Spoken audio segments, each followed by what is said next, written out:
Hello friends, I am here to share the review on book The Spirit Catches You and You Fall Down by Anne Fadiman. Fadiman explains the true story that involves the life of Lia Lee, a Hmong child who suffers from epilepsy and getting treatment from US healthcare system.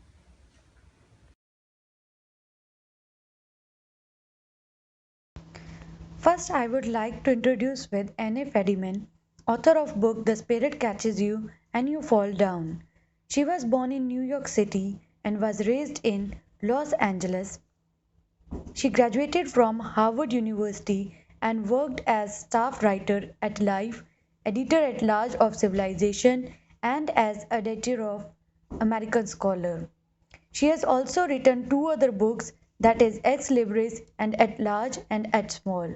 Now she serves as Francis Writer in residence at Yale. Naukau and Fua Lee came to the United States because they felt they had no other option. They settled in a Hmong community in California where their daughter Lia was born. The important part of the book, however, is not Lia's epilepsy as much as it is the cultural barriers that led in destroying her brain. The proper treatment becomes the basis of a tug of war for Lia's life between her doctors and her parents. The author uses this battle as way to explain two culture realities, that is Western rationalism and Hmong culture. But both the realities fail to explain and help Leah because of their mutual misunderstanding, suspicion, and prejudice of the other culture.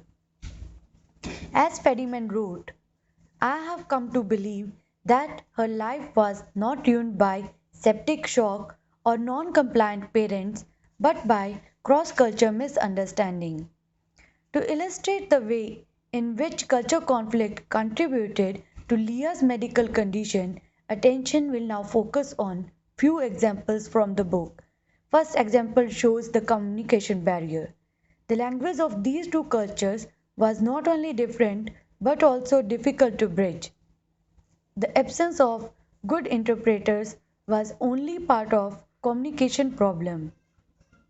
One of Leah's doctors, Neil Ernest, thought that her prognosis could have been much better if she had been correctly diagnosed and medicated from the beginning instead of months later. But even after Leah got diagnosed correctly, her parents struggled with providing her with prescribed medications as directed. Was it because they hadn't understood or because they didn't want to? The other doctor, Peggy, had felt the same for Leah's mother, Fua, because her answer on those occasions when they were actually translated often didn't make any sense. Neither doctor could tell how much of their inability to get through was caused by what they perceived as defects of intelligence and how much was caused by cultural barriers. Secondly, according to Neil, the crisis for Leah's parents was treatment and not the epilepsy. He felt the tremendous responsibility to stop the seizures and to make sure another one never happened again. But not everything was in his control. On the other hand, Lees believed that sickness was caused by a malevolent spirit that steals a person's soul.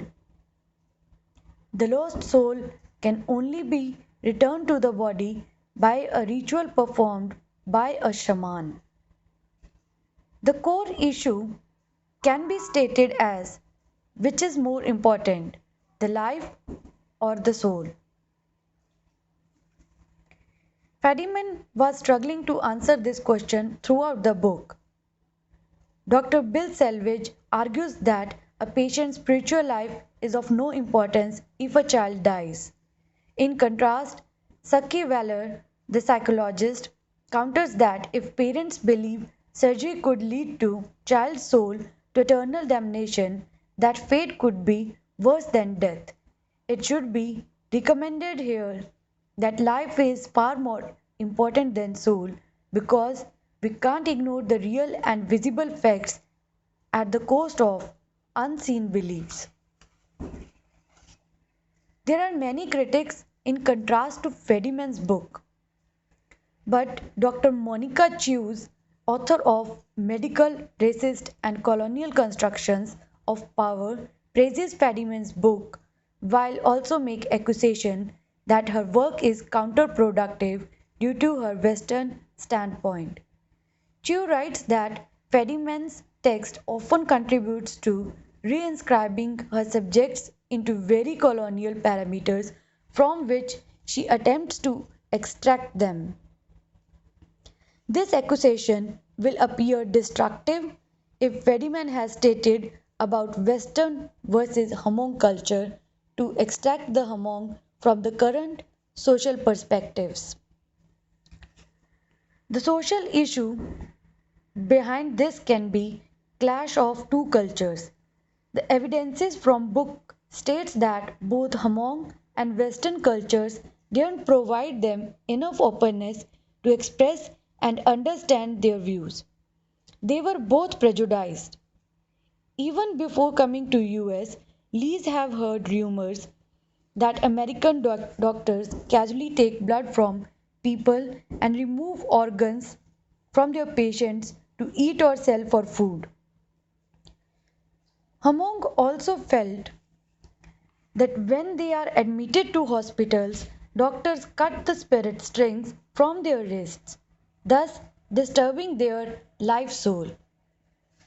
American doctors, in turn, often consider the Hmong to be ignorant, backward, and too reliant on animal sacrifices and other unacceptable practices. Much of Fadiman's book explores that how each party blamed the other for the tragic outcome. Does culture overweighs on life of a person? And is cure is important or how it is achieved plays more role. The recommendation for this relies in changing attitude towards cross-culture issues to save life. It states that culture fundamentally shapes how individuals make meaning out of illness, suffering, and dying. This increases cross-culture misunderstandings at the cost of people's life. So there is need of skilled use of cross-culture understanding and communication techniques for a satisfactory outcome. The second and most important issue is ethical and professional issue. In Lia's situation, her parents didn't speak English, therefore could not communicate any details of her seizures. So the doctors initially misdiagnosed it as bronchial infection several times. This caused her seizures to go untreated for months. In fact, Fadiman said over time her drug dosage became so complicated and underwent so many revisions that keeping track of it would have been a monumental task for a family that could read English, and for the Lees it proved to be utterly confounding. So, wasn't this ethically doctors' responsibility to make sure they communicate well with Hmong? The best way to resolve this can be literacy approach to achieve culture competency, which can be achieved through nurse educators. Nurse educators can enhance student learning on culture related concepts through various strategies. At end, doctors realized that medicine was religion, religion was society, society was medicine. So, everything was interconnected. Leah's mother was also right when she said, with Leah, it was good to do a little medicine and a little need. In my opinion, Fadiman's book has offered an imperative advice to address the culture conflicts. If both doctors and Leah's parents have tried to understand each other's culture, irrespective of their own perceptions, Leah could have been saved. While this narrative is sad, it can also be viewed as a wake up call for the need of greater culture competence in all contexts and fields. Thank you.